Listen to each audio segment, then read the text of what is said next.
어제 윤석열 대통령이 경매를 중단하라고 한 데 이어서 정치권에선 경매로 넘어간 주택에 대해 피해자들에게 우선 매수권을 줘야 한다는 얘기까지 나옵니다. 이렇게 구제 대책들이 구체적으로 쏟아지고 있는데요. 다만 이미 사기를 당한 상황에서 그 피해를 최소화하기 위한 대책에 불과하다는 지적도 나옵니다. 신성우 기자와 계속해서 얘기 나눠보겠습니다. 신 기자, 그렇다면 전세 사기 근본적인 대책은 있습니까? 네, 우선 전세 사기가 일어났던 대표적인 유형들이 일명 보증금 돌려막기입니다.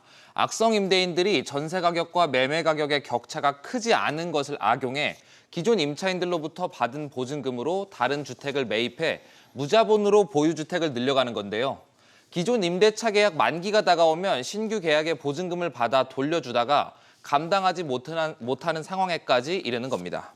그렇군요. 그렇다면 전세가율을 낮춰야 한다는 얘기입니까? 네, 전세 사기가 주로 발생하는 빌라의 경우 전세가율이 최대 80%에 육박하는 경우도 있는데 아파트보다 전세가율이 높은 겁니다. 빌라의 경우 매매 수요보다 전세 수요가 높고 또 아파트에 비해 매매 가격이 낮기 때문입니다. 빌라의 경우 전세금을 매매 가격의 70% 수준으로 제한해 전세 사기 가능성을 낮춰야 한다는 목소리가 나옵니다.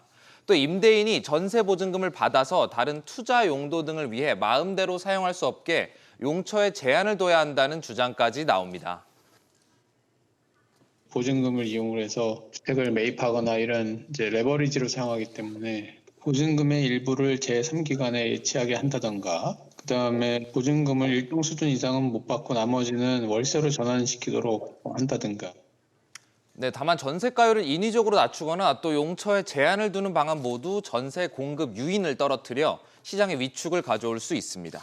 그렇군요. 그런데 이 전세가율을 낮춰도 사실 모든 사기를 뿌리 뽑기는 어려운데 그러니까 다른 제도도 필요한 거 아닙니까? 네, 거론되는 방법 중에 하나가 전세보증금 반환보증의 한도를 계약 전 미리 알 수 있게 하는 방법입니다. 네. 현재는 계약을 마친 후 들어가려는 주택의 선순위 채권이 어느 정도 되고 또 그에 따라 임차인이 얼마나 보증받을 수 있는지를 명확하게 알 수 있습니다.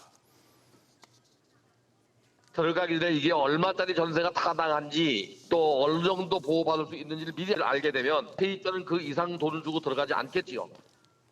네, 미리 보증 정도를 알려 임차인이 변별할 수 있는 능력을 키우자는 겁니다. 그렇군요. 하루빨리 대책이 마련됐으면 좋겠습니다. 신 기자 잘 들었습니다.